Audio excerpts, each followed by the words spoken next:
It's Mike with the Event Leadership Institute, and welcome to another Tech Thursdays, where we take a behind-the-scenes look at audiovisual and event technologies to learn a little bit about terminology, equipment, and much more.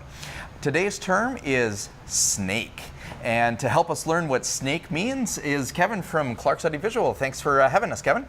Happy to be here. Thank you. So, Kevin, what exactly is a snake? A snake, we have one right here, allows us to run multiple runs of cable along one line. So we see here, this is a snake with multiple channels here, and they're all loomed together, and they all run down one line.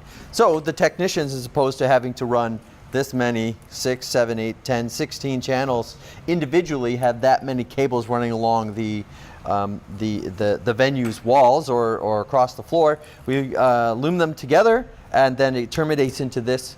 So essentially, this will be at the stage, and these will be at the front of house or at tech. And when they place the stage, the technicians enter at the stage and then run microphones or whatever audio sources they need to run from here. So it's saving us lots of time and effort and a lot of cable runs.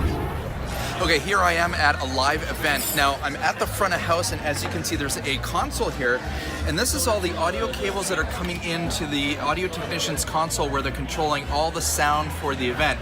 Now, you can see at the back of the console, there's all sorts of cables. The question is, how do you get all of the cables that are in that console to the other end of the stage where the mics need to plug in? Well, that's where a snake comes in. If an event producer saw a snake, an audio snake on the AV bill, it's typically needed or warranted, right? It is. It is. You could run all these cables, but then those cables, so you could run them individually. 16 of these, or one of those, or one of these. You're going to be paying for those individual runs. You're going to be eventually paying for the additional labor it requires to run or to strike all of those cables, wrap all those cables up. That takes time. In this case, it's just one, and you're going to do this in a quarter of the time. And this is a small guy, right? This is a small snake right here, just for demonstration purposes. They come in all sorts of different sizes. You have ones that come in a big production rack. And so how are those different than these? Are they pretty It's basically the same concept, it's just more of them. Rather than running 48 separate cables from one end of the venue to the other, you just put one case on one end, plug it in, run one cable down to the front of house. That's right. And the other advantage is some of these units will have what we refer to as returns. So the first point would be getting the signal from the stage to the mixer, but then you also want to send the signal the other way as well. The musicians are going to want to hear themselves. So we'll send them a monitor mix, and we'll use a return for that. So the signal will go from the instruments down the snake to the mixer, to the front of house, and then we'll send it back to the musicians so they can hear themselves. Right.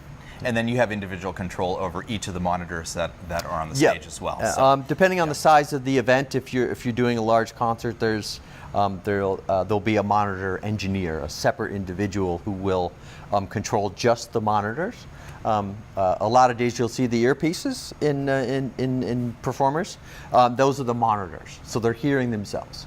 Well, there you go, folks. That is the terminology snake. In this case, it's audio snake, so now you know.